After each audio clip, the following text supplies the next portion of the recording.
This is Ayushi Choure and welcome to next topper humanities, जहां हम बनाते हैं देश का भविष्य। और आज हमारी इस रैपिड रिवीजन सीरीज में हम रिवाइज करेंगे आपका क्लास 12th हिस्ट्री का चैप्टर नंबर 10 रिबेल्स एंड रास। तो चलिए शुरुआत करते हैं हमारे इस चैप्टर को। तो अगर बात करी जाए इस चैप्टर की तो हम यहाँ से बात करेंगे 10 मई 1857 की कि भाई उस दिन जो है वो किस तरीके से एक स्पॉय म्यूटिनी जो है वो यहाँ पर देखी जा रही थी। ठीक है जी। तो मेरठ का ये जो कैंटनमेंट है, यहाँ से सभी के सभी सपॉय जो है वो यहाँ पर ब्रिटिश गवर्नमेंट से यहाँ पर नाराज हो जाते हैं और इस कारण से अब वो यहाँ पे अपना मार्च जो है वो शुरू कर चुके हैं। ठीक है जी। तो यहाँ पे जब उन्होंने अपना मार्च शुरू किया तो उसके पहले उन्होंने क्या किया कि वहां पे जितनी भी गवर्नमेंट बिल्डिंग थी, है ना, ट्रेजरी वगैरह थी, बेल ऑफ आर्म्स था, उन सभी चीजों को इन्होंने अटैक किया और यहाँ से यानी कि मेरठ से अपना मार्च जो है वो शुरू करते हैं और कहां की तरफ जा रहे हैं? दिल्ली की तरफ जा रहे हैं। अब दिल्ली की तरफ क्यों जा रहे हैं भैया? दिल्ली इसलिए जा रहे हैं क्योंकि दिल्ली में बैठे हुए हैं मुगल बादशाह यानी कि बहादुर शाह सेकंड जफर, और वो चाहते हैं कि अब ये जो रिवोल्ट उन्होंने शुरू किया है, ये जो म्यूटिनी शुरू करी हुई है, उसकी जो सेंट्रल लीडरशिप है वो कौन ले ले? मुगल बादशाह ले ले। और उनकी लीडरशिप में, उनकी अगुवाई में वो सभी लोग जो हैं वो यहाँ पर अपना रिवोल्ट जो है वो यहाँ पर सक्सेसफुल करेंगे और ब्रिटिश गवर्नमेंट को हमारे देश से भगाने वाले हैं। ठीक। तो रिबेल्स ने यहाँ पे डिसाइड किया कि हम उस हर काइंड ऑफ अथॉरिटी को जो कि ब्रिटिश गवर्नमेंट को डिफाइन कर रही है, उसकी हायरार्की को बता रही है और जिसकी वजह से कहीं ना कहीं पूरे देश में लोगों का एक्सप्लॉयटेशन हो रहा है, उन सभी को हम जो है हमारे देश से निकालने वाले हैं, उन सभी को हम हमारे देश से सप्रेस करने वाले हैं। ठीक है जी। अब बात करी जाए तो भाई ये जो म्यूटनी है वो एक ही सेंटर पर नहीं हो रही है, एक ही जगह पर नहीं हो रही है। जितने भी अलग अलग कैंटनमेंट है उन सभी पर सिमिलर पैटर्न में इस म्यूटिनी को कंडक्ट कराया गया। यानी कि सबसे पहले बिगुल बजाया जाता था, उसके बाद बेल ऑफ आर्म्स को लूटा जाता था, गवर्नमेंट बिल्डिंग्स हो गई, ट्रेजरीज हो गई, उन सभी के ऊपर अटैक किया जाता था और इस तरीके से हर जगह पर एक प्लान और कोऑर्डिनेटेड वे में ये जो म्यूटिनी है वो आपको यहाँ पर देखने को मिलेगी। अब यहाँ पर अगर हम बात करें सेंटर्स की कि भाई ये जो रिवोल्ट है ये नॉर्थ इंडिया के किन अलग अलग रीजन्स में था और वहां पर उनके लीडर्स कौन है, तो अगर बात करी जाए मेरठ की तो वहां पर सपॉय जो है उस मूवमेंट को लीड कर रहे हैं। देन अगर हम बात करें बैरकपुर छावनी की, बैरकपुर कैंटनमेंट की, तो यहाँ पर मंगल पांडे उसके लीडर होते हैं। उसके बाद अगर बात करी जाए दिल्ली के रीजन की तो वहां पर मुगल बादशाह बहादुर शाह सेकंड जफर और जो उनके मिलिट्री जनरल है यानी कि जनरल बख्त खान जो है वो यहाँ पर लीडरशिप गेन कर रहे हैं। उसके बाद अगर हम कानपुर की बात करें तो यहाँ से नाना साहिब और तात्या टोपे लीडर होते हैं। लखनऊ से अगर आप देखेंगे तो बेगम हजरत महल और मौलवी अहमदुल्ला शाह जो है वो यहाँ पर लीडर है। देन झांसी से रानी लक्ष्मीबाई, आरा से कुंवर सिंह, बरोज से शाहमल और सिंहभूम से गूनो जो है, जो कि एक ट्राइबल लीडर हैं, वो इन जगहों पर इस रिवोल्ट को कंडक्ट करवा रहे हैं, उसकी लीडरशिप को गेन करे हुए हैं। और ये जो पार्ट है ये सीबीएसई का इंपॉर्टेंट टॉपिक है, कई सारे एमसीक्यू उसमें से बन जाते हैं, तो अच्छे से इसको पढ़ लेना। ठीक है जी। चलिए अब आगे बात करते हैं role of rumours and prophecies की कि भाई ये जो रिवोल्ट है ये इतना मासिव एक्सटेंट पर कैसे आगे बढ़ी, इतना ज्यादा ये कैसे फैली कि उसके पीछे कौन कौन सी रूमर्स जो थी वो कॉमन मास में सोसाइटी में यहाँ पर इस तरीके से स्प्रेड हो रही थी। तो जो पहली रूमर देखने को मिली वो क्या थी कि भाई ब्रिटिश गवर्नमेंट में ये जो न्यू कार्ट्रिजेस लेकर आए हुए थे that is made up of Lord and tallow, यानी कि ये बने हुए हैं किससे?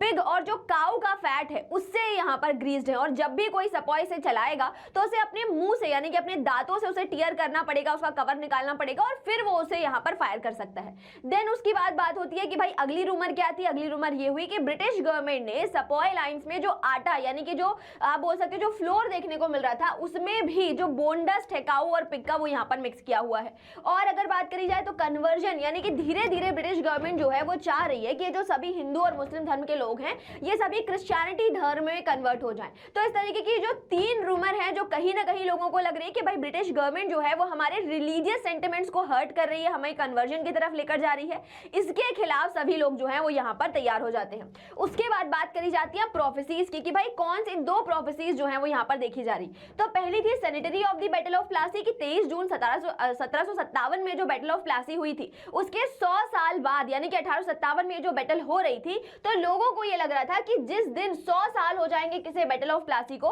वैसे ही ब्रिटिश रूल जो है वो इंडिया में खत्म हो जाएगा और इसी ही कारण से सभी लोग जो है वो बढ़ चढ़कर इस रिवोल्ट में पार्टिसिपेट कर रहे थे। दूसरा जो प्रोफेसी थी वो ये कि भाई लोग ये नोटिस कर रहे थे कि जगह जगह पर चपाती का डिस्ट्रीब्यूशन हो रहा है, लोग जो है वो एक जगह से चपाती दूसरी जगह वो जा रही हैं। तो this is a sign of approval of a woman कि भाई ऐसा कुछ हो सकता है कि कुछ बहुत बड़ा, कुछ भयानक सा, कुछ गड़बड़ जो है वो यहाँ पर होने वाली है। देन अगर बात करें कुछ मेजर्स की जो कि ब्रिटिश गवर्नमेंट में लिए हुए थे और जिनकी वजह से लोग जो है वो यहाँ पर काफी नाराज हैं, तो पहली चीज देखी गई थी educational and the social reforms. तो लॉर्ड विलियम बेंटिक जो है वो यहाँ पर कई सारे एजुकेशनल सोशल रिफॉर्म्स करते हैं, जैसे कि सती का अबॉलिशन, विडो रीमैरिज का अलाउंस। तो ये सभी चीजें जो है ये कहीं ना कहीं लोगों को लग रही है कि भाई ब्रिटिश गवर्नमेंट जो है वो हमारे पॉलिटिकल मैटर्स के साथ साथ हमारे रिलीजियस और सोशल मैटर्स में भी कहीं ना कहीं इंटरफेयर कर रही है। देन बात करी जाए कि भाई कई सारी जो क्रिश्चियन मिशनरीज हैं वो ट्राइबल एरियाज में, रूरल एरियाज में एंटर कर रही है और वहां पर लोगों को कहीं ना कहीं क्रिश्चियनिटी की तरफ इन्फ्लुएंस कर रही है, उन्हें कन्वर्ट करने की कोशिश कर रही है। देन डॉक्ट्राइन ऑफ लैप्स जैसी पॉलिसी जिसने कहीं ना कहीं उन राजाओं को प्रमोट किया कि अगर आप क्या कर चुके हैं, अगर आप क्रिश्चियनिटी में कन्वर्ट होते हैं तो आपका जो स्टेट है वो आपके पास बना रहेगा, अदरवाइज डॉक्ट्राइन ऑफ लैप्स ने उस स्टेट को गवर्नमेंट जो है वो ले लेगी। तो कुछ ऐसी पॉलिसीज आगे जाकर सब्सिडरी अलायंस हुई जो कहीं ना कहीं लोगों के खिलाफ है ना, लोगों के मन में ब्रिटिश गवर्नमेंट के खिलाफ एक बहुत बड़ा डर, एक बहुत बड़ी नफरत जो है वो यहां पर क्रिएट कर रही थी। अब इसके बाद हम बात करते हैं एनेक्सेशन ऑफ अवध की। अब इसकी अगर बात करी जाए तो सबसे पहली पॉलिसी यानी कि जो सब्सिडरी अलायंस है, उस सब्सिडरी अलायंस से अवध कैसे डॉक्ट्राइन ऑफ लैप्स की तरफ जा रहा है वो आपको समझना है। तो सब्सिडरी अलायंस की अगर बात करी जाए तो भाई ये पॉलिसी इंट्रोड्यूस करी थी लॉर्ड वेलेस्ली ने इन 1798। अब इस पॉलिसी के अंडर ये बताया गया कि भाई ब्रिटिश जो है उनके जो एलाय होंगे, उनके जो दोस्त होंगे, जो आप बोल सकते हो जो नवाब या जो किंग इस पॉलिसी को साइन करते हैं, उसके अंडर क्या होगा कि ब्रिटिश गवर्नमेंट जो है वो यहां पर जिम्मा लेगी कि उस स्टेट का एक्सटर्नल और इंटरनल थ्रेट से प्रोटेक्शन जो होगा वो यहां पर ब्रिटिश गवर्नमेंट करने वाली है। अब इसके कारण जो ब्रिटिश गवर्नमेंट है वो अपने आर्मी, अपने ट्रूप्स को स्टेट में स्टेशन कर देंगे और उनका जो मेंटेनेंस है, उसका खर्चा जो है वो यहां पर जो पर्टिकुलर स्टेट है वो यहां पर उठाने वाली है। साथ ही साथ उनके इंटरनल मैटर्स को देखने के लिए हर स्टेट का जो कोर्ट होगा उसमें एक ब्रिटिश रेसिडेंट जो होगा वो बैठा हुआ होगा, ताकि वो देखे कि एक्चुअल में एडमिनिस्ट्रेशन किस तरीके से किया जा रहा है। देन अगर बात करी जाए अवध की स्पेसिफिकली, तो अवध यहां पर सब्सिडरी अलायंस को साइन करता है 1801 में और फाइनली डॉक्ट्राइन ऑफ लैप्स में 1856 में मैल एडमिनिस्ट्रेशन के कारण यहां पर अवध को कैप्चर कर लिया जाता है और अवध के जो नवाब है, नवाब वाजिद अली शाह, उन्हें यहां पर डिस्प्लेस करके कलकत्ता भेज दिया जाता है। अब इसके खिलाफ लोग जो हैं वो काफी नाराज हो जाते हैं क्योंकि ब्रिटिश गवर्नमेंट को कहीं ना कहीं ये लगा हुआ था कि भाई नवाब तो एक अनपॉपुलर रूलर है, उन्हें इस तरीके से लोग इतना पसंद नहीं करते। बट जब उन्हें डिस्प्लेस किया गया तो लोगों ने अपना जो प्यार नवाब की तरफ बताया हुआ था, वही वन ऑफ द रीजन होता है आगे जाकर किसके लिए, रिवोल्ट ऑफ 1857 के लिए, जो कि स्पेशली अवध के रीजन में देखा जा रहा है। अब सिर्फ ऐसा नहीं था कि सिर्फ नवाब को हटाए जाने से ही रिवोल्ट हो रहा था, उसके साथ साथ जो आम लोग हैं वो भी यहाँ पर परेशान थे। तो अगर बात करी जाए सपोय की, है ना, क्योंकि क्या कहा जा रहा है कि भाई अवध जो है उसे नर्सरी ऑफ बंगाल आर्मी कहा जा रहा है ना, बंगाल रेजिमेंट। तो यहाँ पर कई सारे सपोय जब यहाँ से अवध को बिलोंग कर रहे हैं, तो जब वो पीजेंट के साथ जो आप बोल सकते हो जो नेगेटिव इफेक्ट देखने को मिल रहा है, ठीक है, साथ ही साथ सपोय के साथ जो चीजें देखने को मिल रही हैं, तो वो कहीं ना कहीं एक डिसकंटेनमेंट जो है वो लोगों का ब्रिटिश गवर्नमेंट के खिलाफ तैयार कर रहा है। तो अगर बात करी जाए व्हाइट और इंडियन ऑफिसर्स की जो कि यहाँ पर मिलिट्री में है, तो उसको समझने की कोशिश करते हैं। तो पहले तो इनका रिलेशन कैसा था बेटा, कॉर्डियल रिलेशन था। यहाँ पर ब्रिटिश गवर्नमेंट के जो सोल्जर्स हैं वो यहाँ पर एक तरीके से आप बोल सकते हो कि उनके साथ रेसलिंग मैचेस करते थे, उन्हें अपनी लैंग्वेज सिखाने की कोशिश करते थे। लेकिन 1840 से धीरे धीरे ये रिलेशन जो है वो यहाँ पर एक टर्न लेती है और अब ब्रिटिश गवर्नमेंट के ऑफिसर्स जो है वो अपने आप को सुपीरियर कंसिडर करना शुरू कर देते हैं एंड साथ ही साथ they become insensitive to their customs, है ना, कि भाई जो इंडियन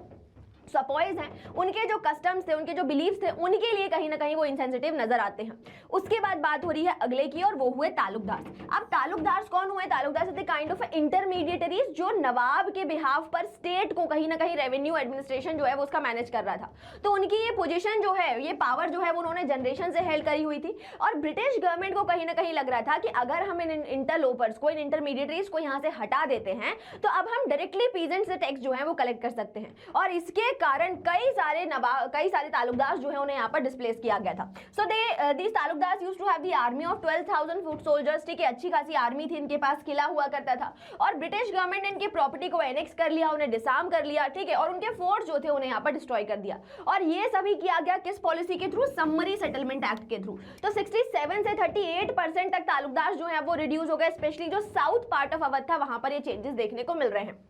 देन बात करी जाए अब पीजेंट्स की, तो भाई पीजेंट जो है इन तालुकदार के हटाए जाने से now they were directly expose to the British revenue policy की ये जो हाई टैक्सेशन का ये जो बर्डन था अब डायरेक्टली इन पीजेंट्स के ऊपर पड़ने लगा। और अब ये जो पीजेंट्स हैं ये समझ चुके थे कि भाई असली एनिमी कौन है, असली दुश्मन कौन है, और इस कारण से उनका जो गुस्सा है वो अब यहाँ पर ब्रिटिश गवर्नमेंट के खिलाफ, इस कंपनी के खिलाफ यहाँ पर फूटना शुरू हो जाता है। ठीक है जी। Now what the rebels wanted, कि आखिरकार ये जो सभी रिबल्स थे ये चाहते क्या थे। तो भाई पहली चीज क्या है, पहली चीज यहाँ पर बात हो रही है कि ये बात कर रहे हैं किस चीज की, कि भाई जब हम इस रिवोल्ट को कर रहे हैं तो चाहे हिंदू हो या मुस्लिम हो दोनों बढ़ चढ़कर इस रिवोल्ट में पार्टिसिपेट करें, क्योंकि उनका जो कॉमन एनिमी है वो कौन है, वो है यहाँ पर ब्रिटिश गवर्नमेंट। तो हर तरीके से आप बोल सकते हो कि ये जो सपोय हैं, ये जो रिबल्स है, ये चाहते हैं कि हिंदू और मुस्लिम दोनों जनता जो है वो मिलकर एक साथ आए और यहाँ पर अपने कॉमन एनिमी यानी कि ब्रिटिश गवर्नमेंट को इस देश से भगा सके। उसके बाद बात होती है कि भाई इनका असली ऑब्जेक्टिव क्या था, वो यहाँ पर चाह रहे थे कि इस ब्रिटिश गवर्नमेंट के जाने के बाद उस प्री ब्रिटिश एरा में जब मुगल इंडिया को रूल कर रहे थे वैसा ही मुगल एडमिनिस्ट्रेशन, वैसा ही मुगल रूल जो है वो दुनिया में, सॉरी इंडिया में यहाँ पर वापस आ सके, उस पॉलिटिकल ऑर्डर को रीस्टैब्लिश करना चाह रहे थे।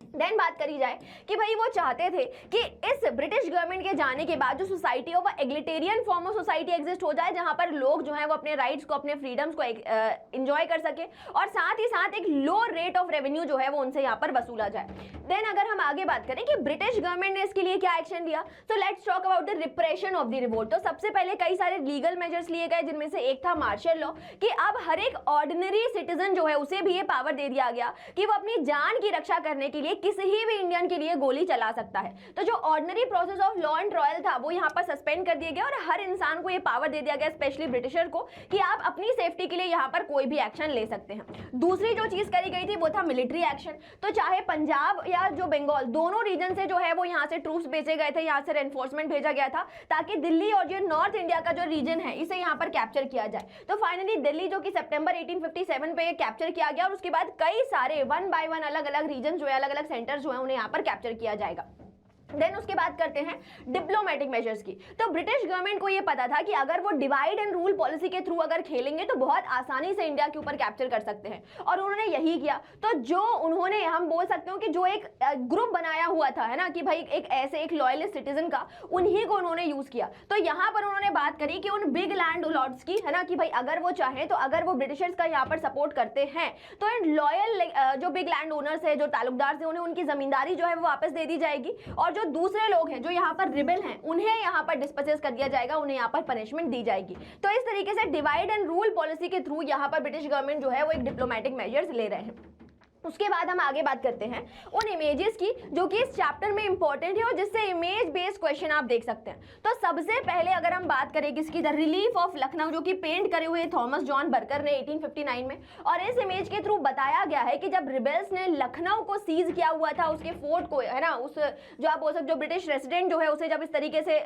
सीज किया हुआ था, तो उस समय पर जेम्स आउटरैम और जो यहाँ पर हेनरी हैवलॉक और ह्यूज रोज जैसे जो आप बोल सकते मिलिट्री ऑफिशियल जो है वो यहाँ पर आकर किस तरीके से रेनफोर्समेंट जो है वो प्रोवाइड करते हैं। उसके बाद बात करी जाए अगली पेंटिंग की, तो वो है इन मेमोरियम, जो कि जोसेफ न्योल पैटर्न ने यहाँ पर पेंट करी हुई है, और उन्हें बताया हुआ है कि कितने टेरिफाइड यहाँ पर ब्रिटिश सिटीजन्स है कि भाई रिबेल्स किस तरीके से उनके ऊपर अटैक कर रहे हैं, और जो बच्चे हैं, जो बूढ़े हैं, जो महिलाएं हैं, वो किस तरीके से यहाँ पर डरी हुई हैं। अगली पेंटिंग जो है वो मिस वेलर की, जो यहाँ पर बता रही है कि किस तरीके से वो अपनी जान पर खेलकर, अपनी इज्जत को दांव पर लगाकर यहाँ पर खड़ी हुई है ताकि रिबेल्स के सामने मुकाबला कर सके और अपने धर्म को, अपनी इज्जत को, या अपने आप बोल सकते हो कि अपनी सेल्फ रिस्पेक्ट को बचाने के लिए वो यहाँ पर किस तरीके से एक्ट कर रही हैं। ठीक है जी। उसके बाद अगली हुई जस्टिस पंच, है ना। तो भाई ये जो पंच न्यूज़पेपर है उसमें यहाँ पर बताया गया है कि किस तरीके से जो यहाँ पर रिबेल्स जो है उनके ऊपर किस तरीके से आप बोलते हैं सिंबॉलिकली अटैक किया जा रहा है। तो ये सभी इमेजेस जो है वो इसलिए पेंट करी जा रही थी, इसलिए क्रिएट करी जा रही थी ताकि जो ब्रिटेन में बैठी हुई जनता है वो इस इंडियन जनता के खिलाफ अपनी जो नफरत है उसको एग्जीक्यूट कर सके, है ना, उसे निकाल सके, और यहाँ पर आगे जाकर कई सारे रिप्रेसिव मेजर्स जो है वो आगे जाकर यहाँ पर लिए हुए थे।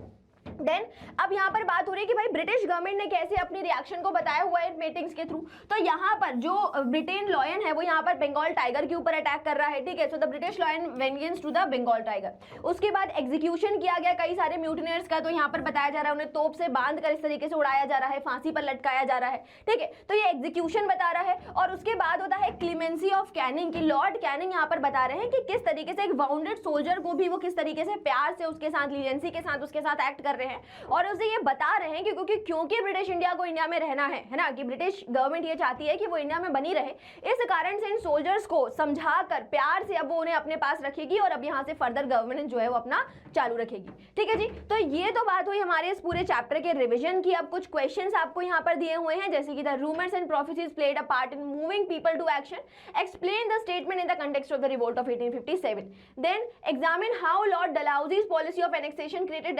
dissatisfaction among the people of Awadh. Historians still now have continued to discuss the rebel action primarily through the accounts written by British discuss. ठीक है जी, तो